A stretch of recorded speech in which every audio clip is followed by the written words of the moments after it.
بسم اللہ الرحمن الرحیم. جناب چیئرمین بیرسٹر گوہر صاحب، جناب وقاص حسن صاحب اور دیگر ہمارے صدر یہ تو سارا اسٹیج ہی پر بیٹھے ہوئے ہیں اور دیگر موجودین پریزیڈیم اور میرے آئی ایف کے ٹائیگرز اور ٹائیگرز، آپ کو انشاءاللہ قریب خوشخبری ملے گی. کل انشاءاللہ عمران خان اور میرا بی بی بشرا کی یہ جو آخری مقدمہ ہے جو عدت کا ہے، انشاءاللہ کل اس میں آپ کو خوشخبری ملے گی اور مخلصی ہو جائے گی. پھر ہم دیکھتے ہیں کہ ہمارے چیئرمین کو کون جیل میں رکھتا ہے. پھر دیکھتے ہیں کہ بشرا بی بی کو کون جو ہے بابا سلاسل رکھتا ہے. یہ مذاق بند ہونا چاہیے اس ملک کے ساتھ. یہ کھلواڑ بہت ہو لیا. 11 مہینے سے ایک شخص جو ہے وہ اڈیالہ جیل میں ہے اور پھر کہتے ہیں کہ ہم نئے مقدمات بنا دیں گے. یہ مذاق نہیں چلے گا. اور اسی لیے آج جو یہ کانفرنس ہے یہ آئین اور قانون کی بالا تری کی بات کرتی ہے. چیف جسٹس قاضی فائز عیسیٰ صاحب، آپ بھی سن لیں. آپ جو تکنیکی بنیادوں پر ٹیکنیکلٹیز میں بڑی فیصلوں میں شمار ہوگا جس نے اس ملک کو نقصان پہنچایا ہے. تو آپ باقی اپنے ہمراہی جج صاحبان کی بات بھی سنیں جو کہہ رہے ہیں کہ اس ملک میں ناانصافی ہو رہی ہے، جو کہہ رہے ہیں اس ملک میں انسانی حقوق کی پامالی ہو رہی ہے، جو کہہ رہے ہیں کہ پاکستان تحریک انصاف کے سمبل کو چھیننا ہی غلط تھا، جو کہہ رہے ہیں کہ الیکشن کمیشن بھی ایک سازش کے تحت جو ہے وہ ملا ہوا تھا اور اس نے تشریح سپریم کورٹ کے فیصلے کی غلط کی.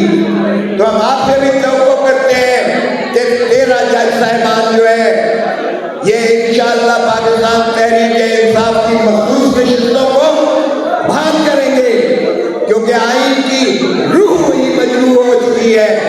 اور جب آئین کی روح مجروح ہو جائے تو یہ عمرانی معاہدہ جو ہے پاکستان کو یہ ہی ڈھانچہ گر جاتا ہے. خدا کا خوف کرو. آپ نے الیکشن مینڈیٹ کو ڈاکہ مارا.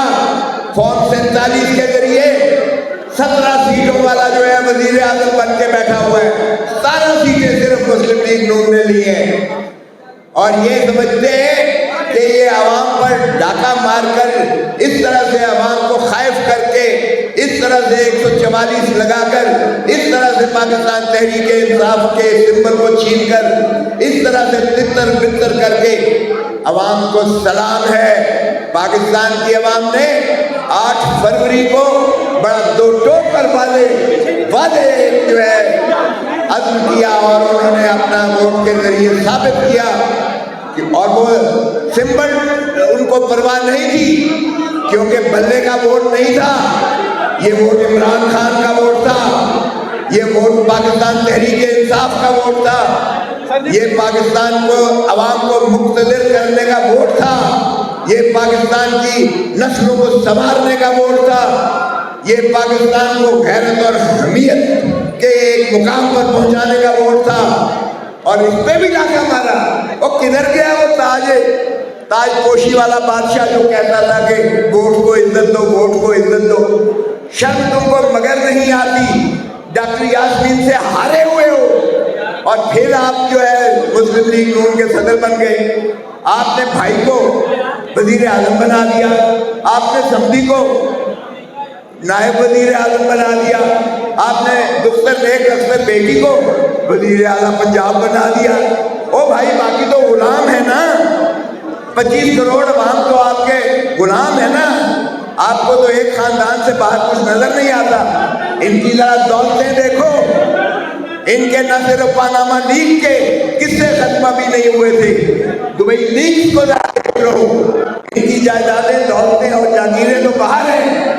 اور پھر کس منہ سے جا کے لوگوں کو کہتے ہو کہ آ کر آپ انویسٹمنٹ کریں اس ملک کے اندر. او بھائی اپنی ہی جائیداد واپس لے کے آ جاؤ، پاکستان کے سارے قرضے اتر جائیں گے، IMF کی محتاجی نہیں رہے گی۔